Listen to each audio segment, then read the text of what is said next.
So yesterday, just days removed from their nail-biting loss to Washington in the college football playoffs, four Texas Longhorns entered their name into the transfer portal, which caught some people by surprise on social media. But today, we've got to break it down and talk about it. We also need to ask the question, what comes next for Steve Sarkisian and the Texas Longhorns? Something we need to discuss here today. But before we can, as always, y'all know the drill. I have got to hear from you. Hop down to the comments. Give me a Y for yes, N for no. Did any of the names that have hit the transfer portal from the Longhorns take you by surprise? And let me know what you're thinking. If you're new to the channel, be sure to subscribe. Hit that bell notification as I do constant college football content. You don't want to miss any of it. And if you enjoyed the content, be sure to like and comment down below. But having said all that, let's jump right into this. And we are going to start with the names that entered the transfer portal, where so far there are four. We start with the defensive backs in Jaron Thompson and Kitten Crawford. Then there's a quarterback, Charles Wright, and finally a defensive lineman, Trill Carter. And we'll start in the secondary because those guys had some experience and productivity for this Texas defense, especially Jaron Thompson. But whenever we look at this, I think even though this is a move that caught some people on social media by surprise, if you've been paying attention, I don't think it's inherently surprising. And let me explain. One thing we've talked about at length as it relates to the Texas Longhorns is that Steve Sarkisian and company have been fantastic at figuring out the needs of their team and addressing those needs. Whenever Steve Sarkisian took the job, it was offensive line. Then they had a big need at inside linebacker. They go and get the number one inside linebacker in the nation, Anthony Hill. Then you have a need at edge. You sign some very talented edge players, Trey Moore, Colin Simmons. That's going to be a really fun duo. But now you know you have a need in the secondary. So what do? You flip a five-star safety from Florida, Xavier Filsaime, and then you get in one of the most gifted players in the transfer portal, a guy that has ties to the state of Texas, Andrew Makuba. And if he plays at even a fraction of the level that he played the last time we saw him, he is going to be a force for this Texas defense. He is a very gifted player. So it seemed that the writing was on the wall. Whenever we look at the moves Texas made during the season and the moves they made after the season in recruiting and in the transfer portal, that they wanted to shore up that secondary and that moves would be made. Now, Jaron Thompson is an individual I'm excited to see where he goes because of the experience he possesses. This is one of the unique things about the transfer portal that we talk about all the time. You can get a combination of factors in the transfer portal that, quite frankly, you can't get in high school recruiting. You don't know if that guy is going to transition the way you hope he will whenever you're coming from high school to college. It's a very difficult transition. It's the reason why I'm never surprised when true freshmen, even five-star true freshmen, don't play right away. Because the jump from high school football to college football, it's astronomical, and it's very, very difficult. But whenever you're talking about guys in the transfer portal, you know they've made that jump. Whenever you're talking about a Jaron Thompson, you know he was a productive part of this Texas Longhorns defense for a while. And because of that, it's going to be interesting to see where he ends up, because I have no doubt he is going to be getting a lot of phone calls from secondary coaches across the nation trying to levy that experience in their room, and that is going to be a very valuable thing. Experience can be an incredibly valuable thing in the transfer portal. And the same conversation can largely be had about Kitten Crawford, where he had some productivity, though not as much as Jaron Thompson, and I don't think he's going to be in the portal long. We move on to Charles Wright, the quarterback, and this, once again, I don't find inherently surprising. Look, Quinn Ewers announces he's coming back, and Texas fans everywhere are very excited about that, but then you still have former five-star Arch Manning who's sitting and developing in the fold. Now, I think it's a great idea for Quinn Ewers to come back, because when Quinn Ewers is on, he's one of the best quarterbacks in the nation, and I don't think there's any discussion to that. However, we see Quinn Ewers float from a good quarterback to a phenomenal quarterback. And the thing that he needs to do is stay more towards the end of the spectrum that has him placed as a phenomenal quarterback.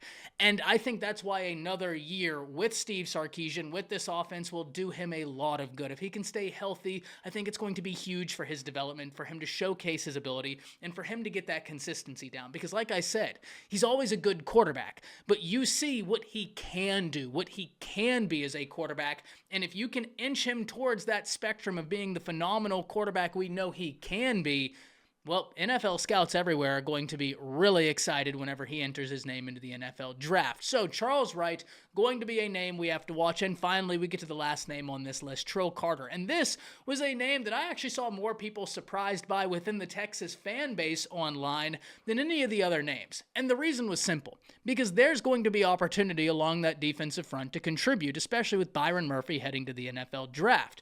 There are going to be opportunities for an experienced player such as Trill Carter to get in there, work, and fight for some opportunities. However, he's entering his name into the transfer portal. So, I'm interested to see what Texas does along this defensive line. Now, they've recruited it very well, but there is no question that that was a major strength of your defense. Whenever we look the interior of that defensive front, they stonewalled a lot of offensive lines this season. They made it really difficult on a lot of offenses this season, being T'Vondre Sweat and Byron Murphy. How much of the offensive line they were able to eat up so your linebackers such as Benda and Ford could run free and make plays, and it made complete sense why Jalen Ford has the year that he has. He's an uber-talented guy. He's an uber-talented linebacker, but he also had two maulers up front eating up space, allowing him to run free and be aggressive. So I'm interested to see what Texas does on their defensive front. They've done great work in recruiting along the edges. I'm interested to see if they bring any new faces in via the transfer portal along this interior. But finally, we asked the final question in today's video. What comes next for the Texas Longhorns? You broke through. You won the Big 12. You made it to the college football playoffs, and you came up just short in an absolutely thrilling game that I found to be an unbelievable experience. What comes next? Well, quite frankly, I hate to be simplistic in this, but Steve Sarkisian and company need to keep the main thing, which is exactly how they ended up here in the first place. Listen, this season is far from a failure for the Texas Longhorns, and anybody looking at it as such, well, they're looking at this all wrong. This season was a massive success for Texas. Remember where Texas was, and now remember where they are. A major transition is happening next year, but Texas has answered a lot of questions that people have wanted them to answer.